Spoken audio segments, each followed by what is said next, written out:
Hi, I am Pastor Siwanabu, and I'm coming your way with a new series, The Testaments Beyond the Books.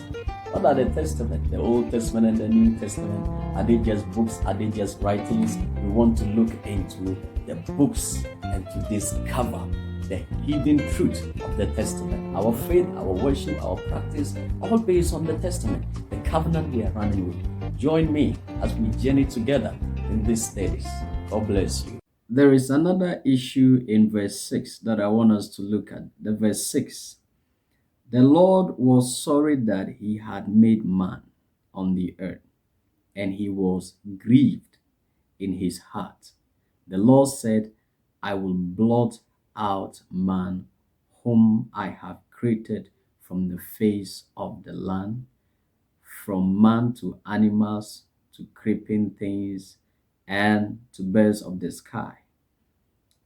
For I am sorry that I have made them. I am sorry that I have made them. And the verse 6 says, and the Lord was grieved and sorry that he had made man. Other versions will say he repented that he had made man. Why? Because of the wickedness of man. Could God be sorry? Was the act of man a shock to God? Is there anything that can shock God? Remember, God is all knowing, all powerful, all loving, but God is not all doing.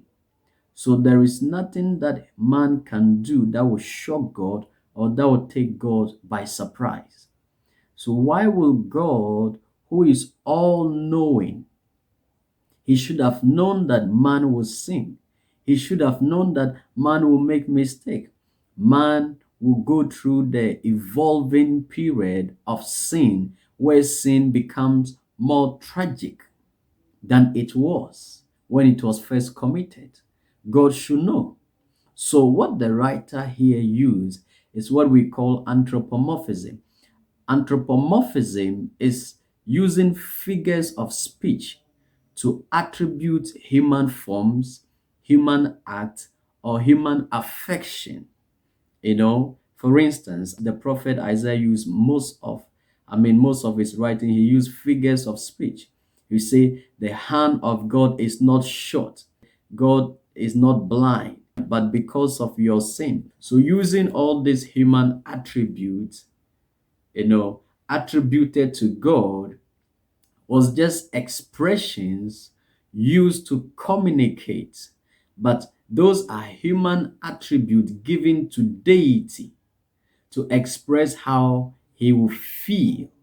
But the exact thing that we are seeing, it cannot be God regretting or repenting because he knows everything. God knows everything. So that could not shock God. And if it didn't shock God, it could not have surprised God.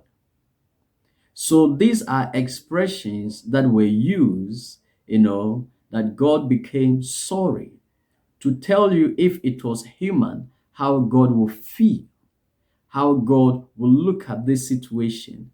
It's talking about how God made man, and after all the perfection, the good things God placed in man, man is now a terrible human being who aims at destroying because his heart is full of sin and sinful thoughts. If that happens to man, how will man look at it? So the writer uses the human attribute and attributed them to God to bring to man how God should feel, But those are just attributes that will communicate how God will look at it. But that does not actually mean that that is how God felt. Always remember this. From the beginning, we have established that the revelation of God came to the prophets, and most at times those that they were not present to write, through visions and dreams. So they use human attributes to express some of the things that are difficult for you to communicate. So they will use human form, human attribute them to God to make sense to the human mind. If not, you cannot understand. And it has pleased God that throughout creation and the things He has created, He can use any of them to communicate to man. God, in His nature, no man can understand Him. So it will take God to reveal Himself to man. And the way God is, if He's going to reveal Himself, then it will take Him to use the things which are common to man to make sense to man. So that's why some of these things were used to express God. But that does not exactly portray the character of God. Amen.